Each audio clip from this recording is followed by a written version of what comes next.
No, there's no Phoenix here. UEFA popped me.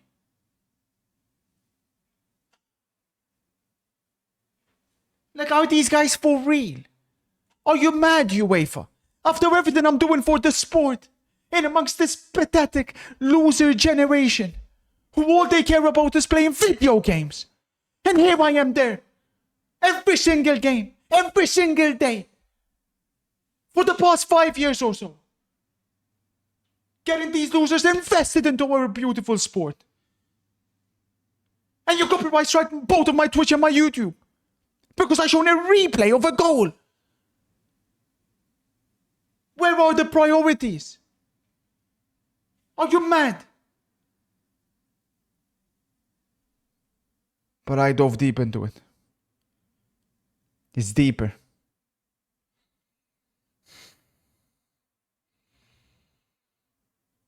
Two major things. They took me out. Coincidentally. At the same time, the dodgy refereeing decisions came into play yesterday. How about you fix your referees? But you fix your referees instead of coming to copyright strike my channels. How about that? How about that? But the second more sinister one. The spoilers have become too accurate, too good. The algorithm has been cooking on too much high heat. And I suspected this. In the back of my mind, it's always been there. I'm making too much people too much money. I've gathered too much knowledge about the sport. I've developed an algorithm that is simply too strong. But as always, it comes back to you. After everything I'm doing, day in, day out, what do I get in return? I get popped. I send out a tweet, rightfully so, calling out UEFA. What do I get in return? What do I get in return? Look at the disrespect. Look at the disrespect. Look at the state of this. After everything that I'm doing for these guys, look at the state of this.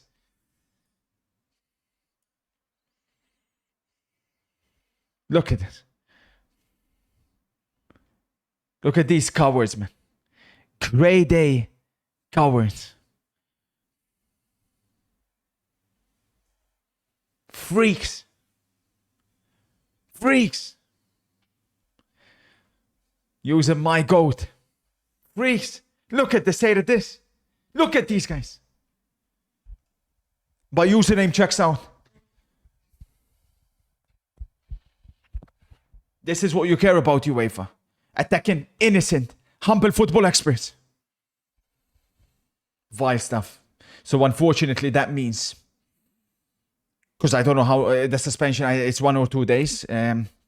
I don't know on YouTube, they haven't told me, but on Twitch it's like, I think 48 hours.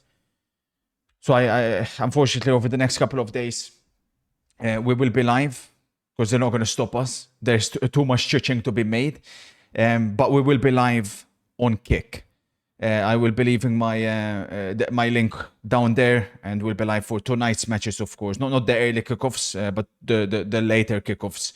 We will be live, and then before, of course, returning to normal procedure once the strike is lifted. Yesterday's games, we began with a correct spoiler, completely accurate, analyze the game to perfection, and I'd go even beyond that. Go watch what I said after the Forest game. Go watch what I said. The problems that I still seen with Arsenal, and we seen them in full display yesterday. It was an Arsenal fans attacked me, but I'm always 5 steps ahead. I see things before you see them. It's natural. I told you, as a hug in the touchline, it doesn't make any sense. The guy wants to tuck inside. Arteta tells him, no, touchline. It never made sense to bring him in. Let it all work out. It ain't. At this rate, Eze won't be on the plane. He looks sharper than usual, Brock Lesnar. But the concern is still there. He comes off. Trossard comes on. We're not saying an elite striker comes in place of him. Trossard comes on. But what Trossard does is something that Brock Lesnar can't. He linked up the midfield and the attack. The midfield. Do not get me started. Declan Rice, by a landslide, the most overrated midfielder in world football. And I don't say player because that belongs to Vinicius Jr. It's a sickening disgrace that Arsenal fans put this guy in Ballon d'Or conversations for scoring 2 free kicks. Sure, he'll turn up in a big game here and there, but in the rest of the games, what does my man even do? Him and Merino, they cannot play on the same team. You cannot have 2 midfielders. You cannot spend all this money. How could you spend 100 million plus on a midfielder that can't pass the ball forward? I just don't understand. It baffles me. And Madueke, I see right through you, buddy. Listen, form is temporary. Class is always there. The ability always, well, in Madueke's case, lack of class. The ability is always there. It never lies. The positive, of course, is that defense again. He hasn't put a foot wrong in all the games I've seen him play for Arsenal so far. Not a foot wrong. Away Anfield comes in. Home Forest. Away Valencia. Or away Bilbao. Fantastic. Unplayable. Him and Gabriel are forming a very scary partnership. And of course the 2 fullbacks, Timber and Calafiori as well, playing fantastic. That's the positive. But you're not going to win a league title playing like this. Not a chance in hell. Things have to change. Shout out to the substitutions for getting me the correct spoiler. And I do think, by the way, this is going to be something for English teams that obviously gives them a huge advantage, is the bench that they have. I mean, they're spending so much money over the summer to strengthen the squad, and they're going to have a huge advantage when you compare the subs, because Athletic were the better team in the first half, but then of course as they get tired, Arsenal can make those substitutions that make them stronger. Union not beating PSV, or PSV not beating Union, we called that as well to perfection live on stream. Then came the evening matches. These cowards popped every single aka under the sun.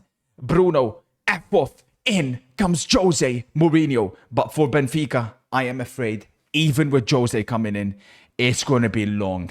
This was the banker. This had to be the 3 points. The fixtures that they have coming up, they are a nightmare. It's not going to be easy whatsoever.